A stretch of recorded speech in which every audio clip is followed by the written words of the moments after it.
Kementerian Riset, Teknologi, dan Pendidikan Tinggi atau Kemenristek-Dikti ikut berpartisipasi dalam Agrinek Expo ke-9 2015 yang diselenggarakan oleh Performax dan Institut Pertanian Bogor atau IPB di Assembly Hall Jakarta Convention Center pada 20 hingga 22 Maret 2015. Dalam pameran tersebut, Kemenristek-Dikti didukung oleh Badan Pengkajian dan Penerapan Teknologi atau BPPT, Badan Standarisasi Nasional atau BSN, Lembaga Ilmu Pengetahuan Indonesia atau LIPI, dan Badan Tenaga Nuklir Nasional atau BATAN. Pada Agrinek Expo 2015 kali ini, BPPT menampilkan benih jagung BR2 dan jagung BR04. LIPI menampilkan pupuk cair dan pupuk bioposka, sementara dari Batan menampilkan padi sidenuk, inpari, dan beberapa kedelai. Sedangkan BSN menampilkan produk-produk pangan yang telah ber-SNI, antara lain berupa tepung, minyak goreng, dan lainnya.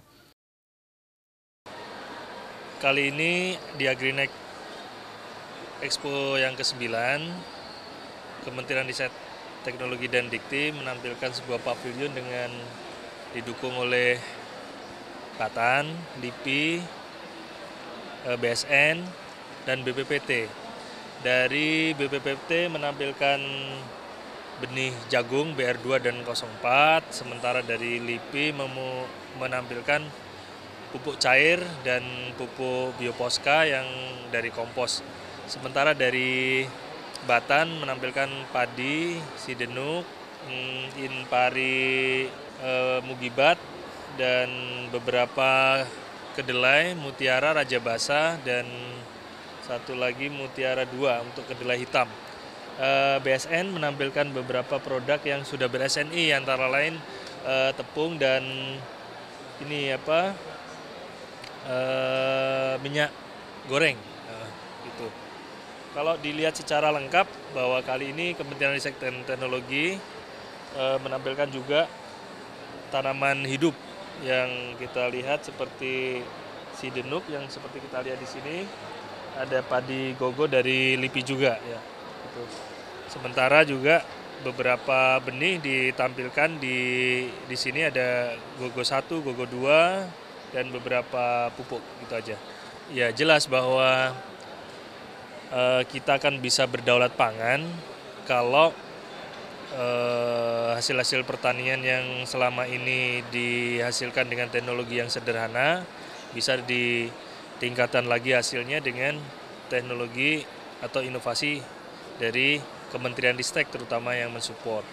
Ada misalnya benih padi sidenuk misalnya, yang kalau secara normal petani menanamnya di atas 4 bulan 5 bulan, tapi dengan teknologi yang dihasilkan dari Batan di radiasi itu bisa lebih cepat, bisa 3 bulan sudah panen dan hasilnya juga lebih bagus. Di samping misalnya tahan hama, terus batangnya juga tidak mudah rebah sehingga produktivitasnya akan semakin tinggi. Teknologi selain benih juga ada teknologi pupuk dari LIPI yang itu otomatis bisa meningkatkan hasil panen padi maupun panen yang lainnya seperti singkong dan lain-lain.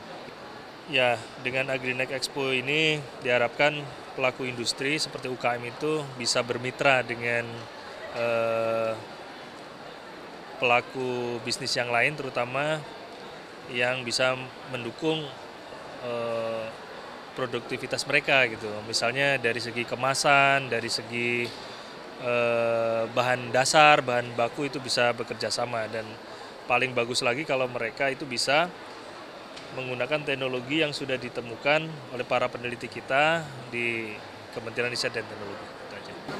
Suatu perhelatan atau suatu ajang untuk membuktikan bahwa Kementerian Ristek dalam hal ini bidang iptek masyarakat ya. Di iptek masyarakat itu dia bidang penguasaannya itu sudah bisa membuktikan bahwa Ristek itu sudah mulai ikut berperan dalam kedaulatan pangan.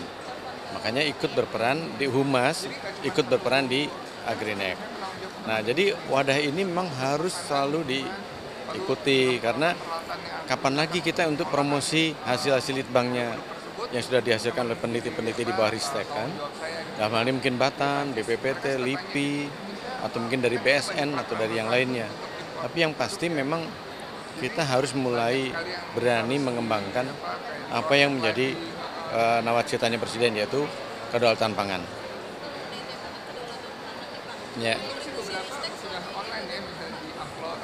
Alhamdulillah ya, kalau kontribusi Ristek selama ini, jadi tadi melalui Asdep Iptek Masyarakat, ya, nah itu sudah mulai disosialisasikan, dibentuklah Kampung Inovasi Masyarakat dengan mempopulerkan hasil litbangnya dari Batan dan dari LIPI untuk yang padi gogo.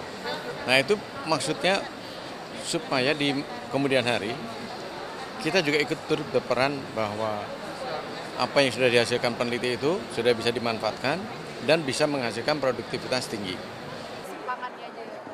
Apanya? Ya, jadi ini kita fokusnya ini baru kedaulatan pangan dan